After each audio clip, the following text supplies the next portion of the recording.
నమస్కారం. నా పేరు వెల్లంకి శ్రీనివాసరావు. అనువంశిక ఆయుర్వేద వైద్యుడిని.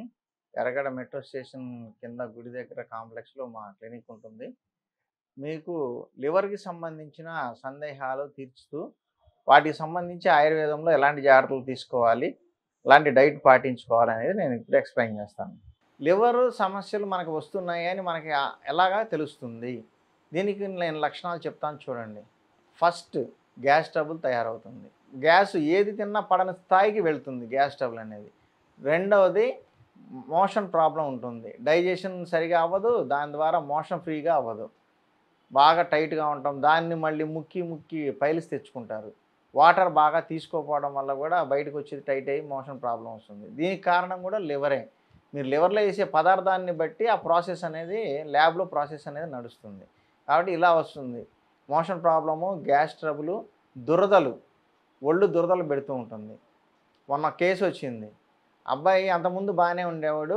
బెంగుళూరు వెళ్ళిపోయి అక్కడ జాబ్‌లో చేరిపోయి ఇక తినటం మొదలుపెట్టాడంటే అంతా జంక్ ఫుడ్సే పద్దాకల తిని, తిని, తిని మెడ చుట్టూతా నల్లగా వచ్చేసింది. బాడీ మీద మచ్చలు, బుగ్గల మీద మచ్చలు, నల్ల నల్ల ప్యాచెస్. అవన్నీ కూడా ప్యాచెస్ కాదు. లివర్ సరిగ్గా పనిచెయ్యక బ్లడ్‌లో టాక్సిన్స్ పెరిగిపోయి, ఆ టాక్సిన్స్ అన్నీ కూడా స్కిన్ మీద స్టోరేజ్ అవుతాయి. దానివల్ల నల్లటి మచ్చలు తయారవుతుంటాయి. మెడ చుట్టూ, చంకల దగ్గర, బుగ్గల దగ్గర, నుదురు మీద, చెవుల దగ్గర ఇవన్నీ కూడా మచ్చలు నల్లగా తయారవుతుంటాయి. ఒక ప్యాచెస్ తయారవుతూ ఉంటాయి.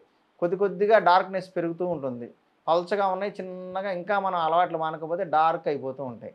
కొంతమంది చూడండి మచ్చలు మచ్చల్లాగా ఉంటది మొహం అంతా. ఎందుకంటే వాళ్ళకి బాగా ఆల్కహాల్ అలవాటు ఉన్నోళ్ళు కూడా ఈ లివర్ డ్యామేజ్ అయిపోయి అలాంటి మచ్చలొచ్చేస్తాయి. ఎప్పుడైతే ఇవన్నీ మనం బాగు చేసుకోవాలనుకున్నామో, ఈ చెత్త అలవాట్లన్నీ ఎప్పుడైతే వదిలేసామో, ఆటోమేటిక్‌గా లివర్ తనంతట తాను కోలుకోవడం మొదలుపెట్టిద్ది. కాబట్టి ఇలాంటి అలవాట్లు మానుకోండి. క్యాన్సర్ ఇది ప్రతి భాగంలో ఎక్కడైనా రావచ్చు శరీరంలో. లివర్ క్యాన్సర్ అనే దానికి ఫస్ట్ రీజన్ ఏందంటే ఆల్కహాల్. ఈ ఆల్కహాల్ వల్ల అది హద్దు, అదుపు లేకుండా రెగ్యులర్‌గా బాగా హెవీగా తీసుకుంటే లివరు అసలు దాని ఫంక్షన్ సరిపోవట్లేదు బాడీకి. అసలు ఒక క్యాన్సర్ కణం ఎందుకు పెద్దదవుతుందంటే, పుట్టడం అన్ని బాడీల్లో ప్రతి మనిషికి ఆరోగ్యంగా ఉన్నవాడికి కూడా క్యాన్సర్ అనే సెల్స్ ఉంటాయి. ఎందుకంటే అవి గ్రోత్ ఫ్యాక్టర్స్. మన శరీరం ఆ క్యాన్సర్ సెల్స్ లేకపోతే శరీరంలో అవయవాలు చిన్న అండం నుంచి ఇంత శరీరం దాకా తయారవ్వదు.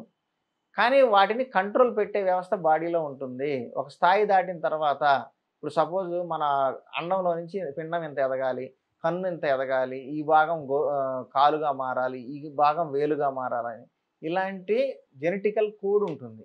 ఆ కోడ్ ప్రకారం వెళ్తున్నప్పుడు శరీరం ఎట్లా రావాలో అలా వస్తుంది. కానీ అది అదుపు తప్పినప్పుడు అంటే ఒక ఆహారపు అలవాట్ల వల్ల కావచ్చు, వంశపారంపర్యంగా వచ్చిన క్యాన్సర్ కణాల ఎదుగుదల వల్ల కావచ్చు, ఈ క్యాన్సర్ అనేది తయారవుతుంది. లివర్‌లో వస్తే అది లివర్ క్యాన్సర్. లివర్‌లో సేమ్ ప్రాసెస్. శరీరంలో దాని పనితీరు సరిగ్గా లేదు. లేదు ఫంక్షన్ కరెక్ట్‌గా చేయలేకపోతుంది. పని ఎక్కువైపోయింది లివర్‌కి. చెత్తంతా వచ్చి పడుతుంది. ఏం చేయాలో తెలియక లివర్ తన కెపాసిటీని పెంచుకుందామని ప్రయత్నం చేస్తుంది. బాడీ నుంచి సిగ్నల్స్ ఉంటాయి. బ్రెయిన్ నుంచి కెపాసిటీ పెంచుకొని దాన్ని ఎట్లా కొట్ట ప్రాసెస్ చెయ్యి నీకు ఎక్కువ లోడ్ పడిపోతుందని.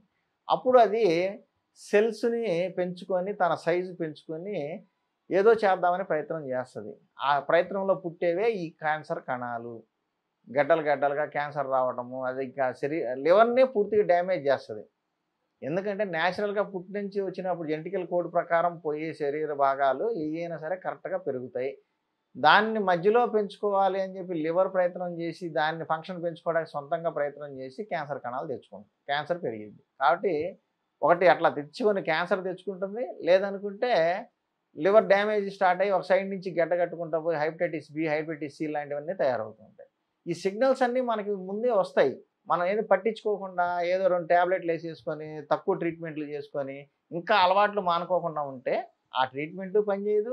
లివర్ డ్యామేజ్ అయిపోయి హెపటైటిస్ బిలు, సిలు తయారైపోతూ ఉంటాయి. కాబట్టి డైట్‌లో కాన్సంట్రేట్ చేయండి. అలాగే ఆహ్, ఎక్సర్సైజ్ అనేది కూడా శరీరంలోని వ్యర్థ పదార్థాలు అంటే టాక్సిన్స్ బయటికెళ్ళాలంటే డైలీ 1 అవర్ ఎక్సర్సైజ్ చేయండి.